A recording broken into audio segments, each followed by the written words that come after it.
नमस्कार। प्रवास साक्षी news network और आप सभी का स्वागत है।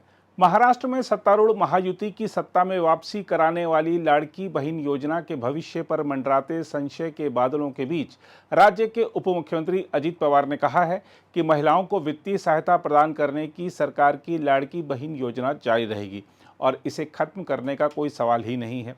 हम आपको बता दें कि महाराष्ट्र सरकार की लाड़की बहन योजना के तहत महिलाओं को हर महीने 1500 रुपये दिए जाते हैं। माना जाता है कि पिछले साल राज्य के विधानसभा चुनाव में सत्तारूढ़ महायुति की जीत में लाड़की बहन योजना ने महत्वपूर्ण भूमिका निभाई थी। पत्रकारों से बातचीत के दौरान अजित पवार ने कहा कि योजना के कार्यान्वयन के लिए बजटीय आवंटन किया जा चुका है और इसे खत्म करने का कोई सवाल ही नहीं है।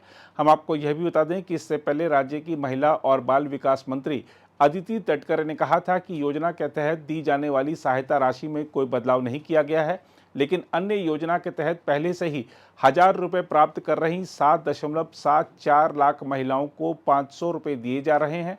वह मीडिया में आई उन खबरों का जवाब दे रही थी जिनमें कहा गया था कि लाड़की बहन योजना के तहत मिलने वाली आर्थिक मदद उन 7,74,148 महिलाओं के लिए कम कर दी गई है जो पहले से किसी और सरकारी योजना का लाभ ले रही थी।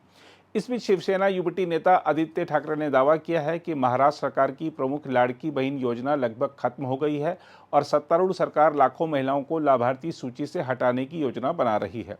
आदित्य ठाकरे ने पार्टी के कार्यक्रम में दावा किया कि देवेंद्र फडणवीस के नेतृत्व वाली सरकार केवल निर्वाचन आयोग के आशीर्वाद के कारण सत्ता में है। उन्होंने सत्तारूढ़ महायुति गठबंधन को राक्षसी करार दिया। शिवसेना युवती नेता आदित्य ठाकरे ने उप मुख्यमंत्री अजित पवार के बयान के एक दिन बाद यह प्रतिक्रिया दी है, जिन्होंने कहा था कि लाड़की बहन योजना के लिए बजटीय आवंटन किया गया है और इसे खत्म करने का कोई सवाल ही नहीं है।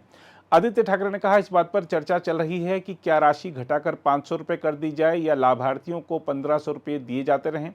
उन्होंने कहा कि हम 3000 रुपये देने की योजना बना रहे थे। उन्होंने कहा, लाड़की बहन योजना लगभग समाप्त हो गई है। वह सरकार 2100 रुपये वादे के अनुसार नहीं देगी और मुझे संदेह है कि उन्हें यानी महिलाओं को 1500 रुपये भी मिल पाएंगे।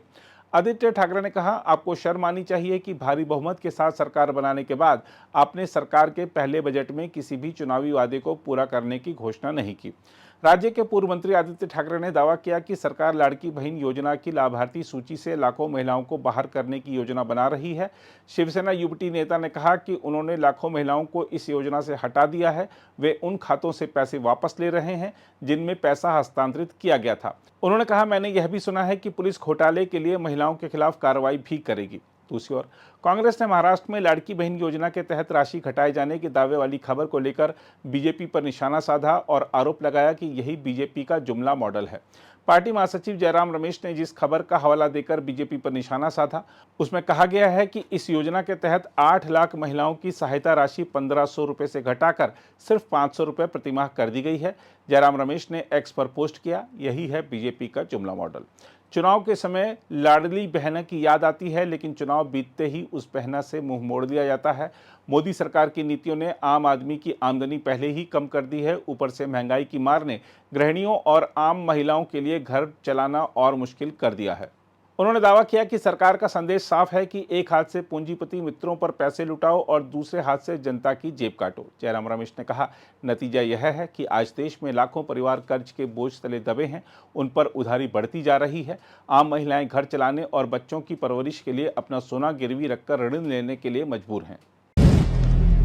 अगर आप भी लेना चाहते हैं देश दुनिया की तमाम जानकारी तो आज ही सब्सक्राइब करें हमारे चैनल को। साथ ही नीचे दिए बेल आइकन को जरूर दबाएं ताकि हर अपडेट आप तक पहुंच सके।